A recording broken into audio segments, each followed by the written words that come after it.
प्रदेश के नेतृत्व ने कहा कि सब जगह सभी ज़िलों में बजट के बारे में चर्चा करके आप सभी बंधुओं से बातचीत की जाए। बजट का जहाँ तक सवाल है 2024-25 का, ये 48 लाख करोड़ का बजट है। 2013-14 में 16 लाख करोड़ का बजट हुआ था, तो 10 सालों में 3 गुना 16 लाख करोड़ से 48 लाख करोड़ का बजट। और इस बजट में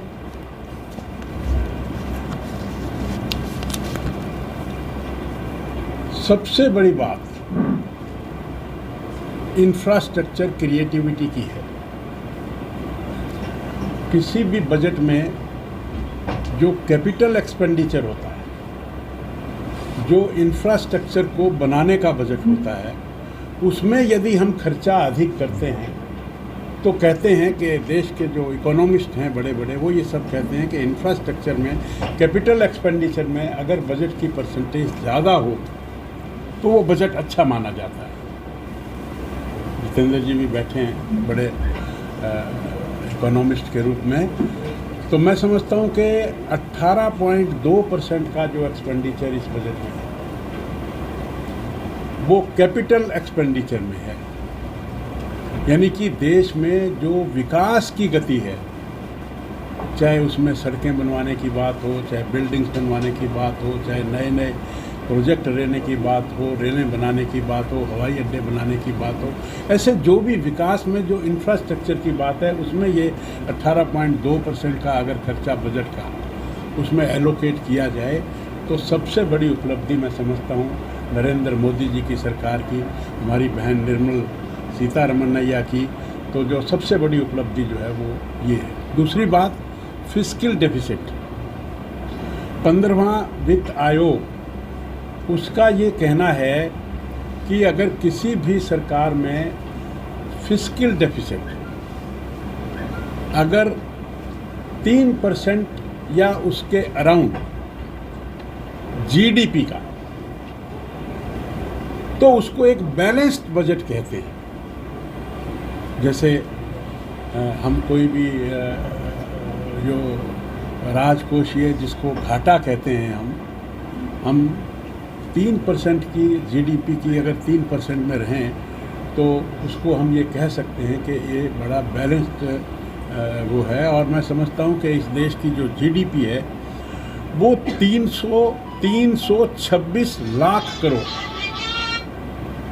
326 लाख करोड़ जीडीपी है, और इसका 3% हम लगाएं तो ये 16 लाख करोड़ रुपए इसका लगभग फिस्कल डेफिसिट है। ये मैंने आंकड़ों की आपसे बात की। और वैसे अगर हम इस बजट को देखें तो ये बजट जो है ये गरीबों के लिए है, युवाओं के लिए है, महिलाओं के लिए है, किसानों के लिए है। इनकम टैक्स की बात मैं करूं तो 7,75,000 तक की इनकम जो है, जो हमारे जो गरीब तबका है, जो जिनकी कम आय है, जो पहले ये 2.5 लाख 3 लाख तक होती थी, आज मैं ये कह सकता हूँ कि 7,75,000 तक की इनकम के लिए उसको एक भी पैसा इनकम टैक्स का नहीं देना पड़ेगा। थोड़ा सा और भी ऊपर जाएं तो इस बजट में जो 6 लाख तक का, 7.5 लाख तक का, और फिर उसके आगे की जो स्लैब्स हैं 5%, 10%, 15%, 20%, 30%, उनकी जो स्लैब्स हैं वो इस तरह से चेंज की हैं या इतनी छूट दी है कि लगभग 17,500 रुपये प्रत्येक व्यक्ति को इनकम टैक्स में प्रेजेंट इनका इंफ्रास्ट्रक्चर का जो ढांचा है उसमें 17,500 रुपये का उसको फ़ायदा है। युवाओं की बात करें हम तो युवाओं में हमने 5 वर्षों की अवधि में 4.1 करोड़ लोगों को रोजगार और स्किल का बढ़ावा देने की बात इस बजट में की गई है और उसमें 2 लाख करोड़ रुपया इसमें आवंटित किया गया। 2 लाख रुपया, 2 लाख करोड़ रुपया जो 4.1 करोड़ लोगों के लिए, उनके कौशल के लिए, उनके रोज़गार के लिए। और एक बात और इसमें मैं बता दूं कि जो हम डिपॉजिट करते हैं, जैसे पीपीएफ में डिपॉजिट करते हैं या इस तरह की जो डिपॉजिट स्कीम है, उसमें भी सरकार ने इंटरेस्ट रेट को बढ़ावा देने की बात की है।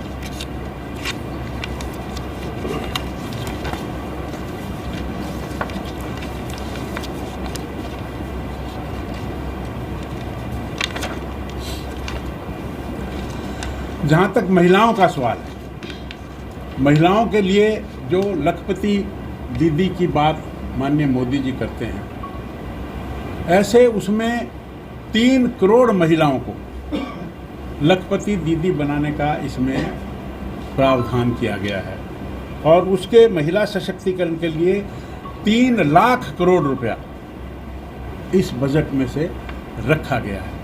तो महिलाओं के लिए ये जो जितने भी सेल्फ हेल्प ग्रुप हैं, बहुत सारी महिलाएं जो खाली रहती हैं, उन्होंने अपने ग्रुप बनाए, उनको पहले हम 10,000 का लोन देते हैं, फिर 20,000 का लोन देते हैं, फिर 50,000 का भी लोन देते हैं। तो इसके लिए उन्होंने 3 लाख करोड़ रुपया इसके लिए रखा है और एक महिला एक ग्रुप बनाती है, वो 10,000 का लोन लेती है, 20,000 का लेती है, 50,000 का लेती है और फिर वो बाकी अपनी जो सखियों को कोई भी जो स्किल है वो उसको सिखाती है, चाहे वो कपड़े बुनने की बात हो, चाहे वो अचार बनाने की बात हो, चाहे अलग अलग तरह की कोई भी जो चीज़ें हैं वो अपनी मार्केट में भी बेच सकती हैं। तो अकेली महिला व्यापार को डेवलप नहीं कर सकती, लेकिन सेल्फ हेल्प ग्रुप में वो इस तरह का संगठन करके अपने आप को आत्मनिर्भर करके और महिला सशक्तिकरण करके इस ओर भी सरकार ने हमारे को विशेष ध्यान देकर 3 लाख करोड़ रुपया इसके लिए उन्होंने रखा है। बजट में 1 करोड़ शहरी गरीब लोगों को आवास देने के लिए 10 लाख करोड़ का बजट इनके लिए रखा है।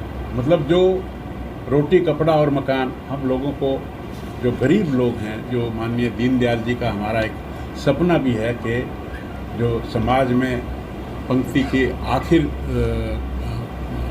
सीट पर बैठा है, जो असहाय है, निर्बल है, दुर्बल है, उसकी सहायता के लिए भी हमने 10 लाख करोड़ रुपया इसमें रखने का प्रावधान किया है।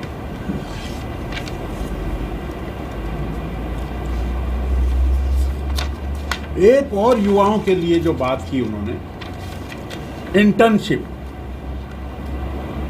यानी कि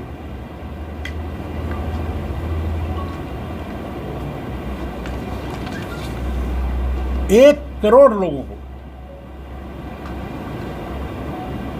उनकी पढ़ाई के बाद जो ITI कर लेते हैं उनको अच्छी नौकरियां नहीं मिलती, ऐसी 500 जो कंपनियां हैं उनको छांटा है, उनमें इंटर्नशिप देने की बात की है। इंटर्नशिप का मतलब 1 साल की ट्रेनिंग, और वो ट्रेनिंग भी पेमेंट के साथ।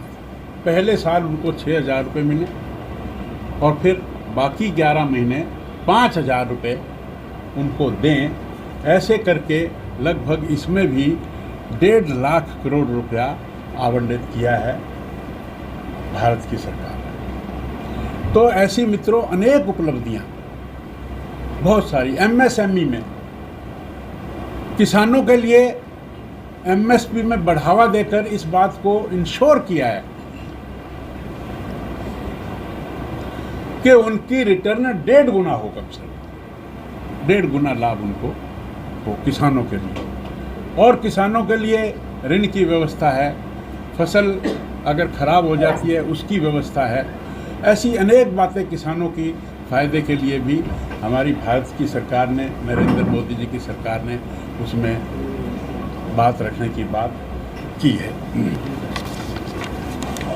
हरियाणा के लिए स्पेशल रियायत उन्होंने 450 करोड़, ये जो बाढ़ आ जाती है कोई आपात स्थिति में सहायता के लिए, उन्होंने 450 करोड़ का आवंटन किया है। और वित्त वर्ष 2024-25 में हरियाणा को कुल 13,632 करोड़ रुपए प्राप्त हुए, जो कि पिछले बजट से 1.093% अधिक है। ये हरियाणा को एक्स्ट्रा लाभ हुआ है।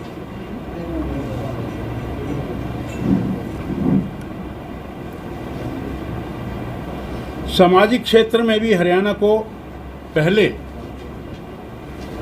11 लाख करोड़ मिलते थे, इस बजट में 23 करोड़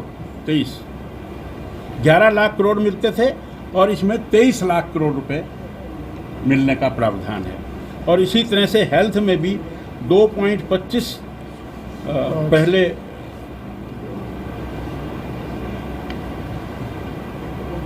2.25 लाख करोड़ था और अब ये उसमें वृद्धि होकर 5.85 लाख करोड़ जो है, करोड़, लाख नहीं है इसमें, करोड़ का हमें फ़ायदा हुआ है। लगभग मोटी बात मैंने आपको बताई हैं।